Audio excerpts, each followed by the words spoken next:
Hello, good evening friends. তো আজ Valentine's day 14 ফেব্রুয়ারি। তো আর যে হঠাৎ প্ল্যান যে শিগগিরই এটা ভুবনেশ্বর স্প্ল্যানেড মলে এই রেস্টুরেন্টে। তো ঠিক করলাম যে আজ ভ্যালেন্টাইন্স ডে ডিনার এখানেই করবো আর কি। প্রথমে একটু ওয়েটিং ছিল, তোমার 10-15 মিনিট ওয়েট করতে হয়েছিল। ঢুকেই ভেতরে অ্যাম্বিয়েন্সটা ঠিকঠাক ছিল আর ভ্যালেন্টাইন্স টিমে বেশ ভালোভাবে ডেকোরেশনে ভরে উঠেছিল আর কি। তো যাই হোক, এই রেস্টুরেন্টের মেনু হলো কি নর্থ ইন্ডিয়ান স্পেশালিটি রেস্টুরেন্ট আর কি। আর বাকি এখানে আর চাইনিজেরও দু তিনটা আইটেম এখানে পাওয়া যায় আর কি। তো যাই হোক, প্রথম আইটেমটা নিয়ে নিয়েছিলাম আর কি মুর্গ আফগানি মালাই টিক্কা।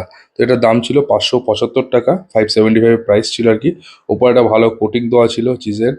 আর এবারে চিকেনটা তো একটা প্রথম বাইট নিলাম, যে শুধু যে চাটনিটা দিয়েছিল আর কি, দিয়ে ঠিকঠাকই লেগেছিল, সফট ছিল, টেস্ট ওয়াজ ভেরি গুড আর জুসি ছিল চিকেনটা আর কি।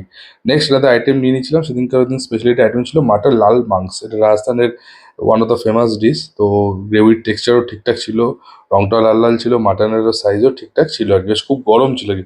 আর এর সাথে নিয়ে নিয়েছিলাম বাটার গার্লিক নান আর কি। তো লাল লাল মাংসের দাম নিয়েছিল আপনার 675, আর গার্লিক নানের নিয়েছিল আর কি 230, 2 পিস আর কি। ঠিক আছে, একটা পোর্শনে আপনার 2 পিস বেরিয়েছিল আর কি, বেশ বড় ভালো ঠিকঠাক সাইজ ছিল। আর প্রচণ্ড গরম ছিল, তো রুটিটা ছিঁড়ে যে মাংসটা নেবো ওটা প্রচণ্ড গরম লাগছিল। তো যাই হোক, প্রথমে গ্রেভিটা একটু টেস্ট করলাম আর কি। গ্রেভিটা খুব দারুণ ছিল আর কি, টেস্ট মানে ভেরি একটা ভালো ফ্লেভারফুল একটা টেস্ট আসছিল। ঠিক আছে, আর মাংসটা বেশ নরম ছিল আর কি, overall very good test. Tata.